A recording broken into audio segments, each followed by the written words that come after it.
My name is Amit D'Souza, and I lead the team that enables AOSP-first development at Google.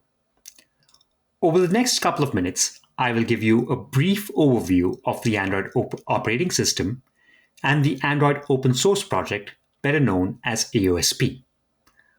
I'll be covering the objective behind the project, the platform architecture, our development and release model, ways in which you can use the Android OS platform source, and conclude with ways in which you can contribute back to AOSP. Android is a full production quality operating system for consumer products with fully customizable software that can be ported onto nearly any device. The Android operating system source code is made available to all through the Google-led Android open source project, aka AOSP. We release code in AOSP to ensure that everyone in the Android ecosystem can innovate and ship amazing products while having the option to contribute back to the project. The Android open source project includes the source repository hosted at android.googlesource.com and the associated documentation that is hosted at source.android.com. Getting into the details of the architecture, Android is a Linux kernel-based operating system, similar to Chrome OS. The Android software stack is made up of the Linux kernel at the base.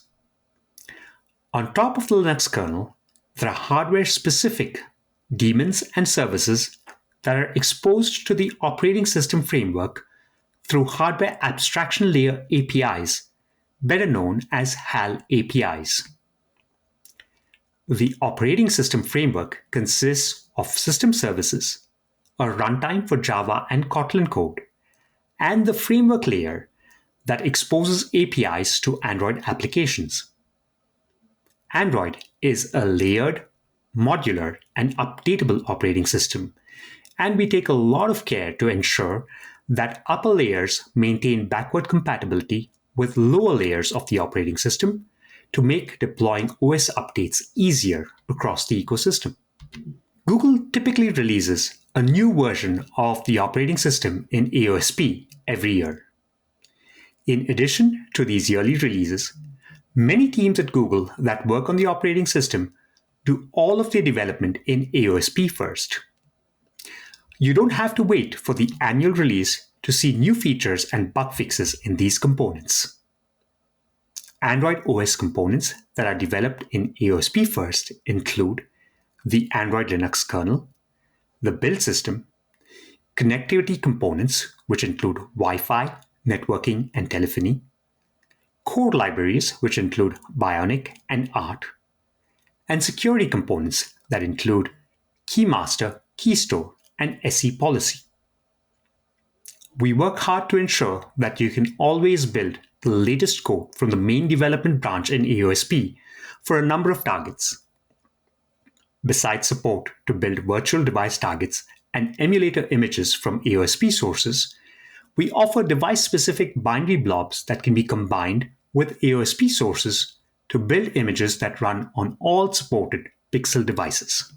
AOSP is the symbol of Google's commitment to the openness of the platform, transparency in the development of key components, and continued support for a healthy ecosystem of OS and app developers.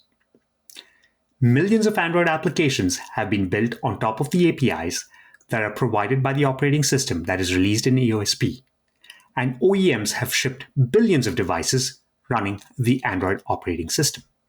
I'll conclude by stating two ways in which you could contribute to the Android open source project. You could contribute source changes for a bug fix or a new feature by filing an issue on our public issue tracker and then following the source contribution guidelines that have been listed at source.android.com.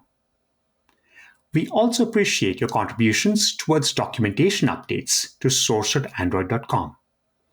You could do so by hitting the site feedback button on that website.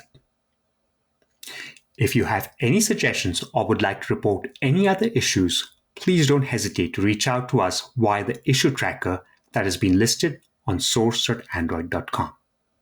Thank you.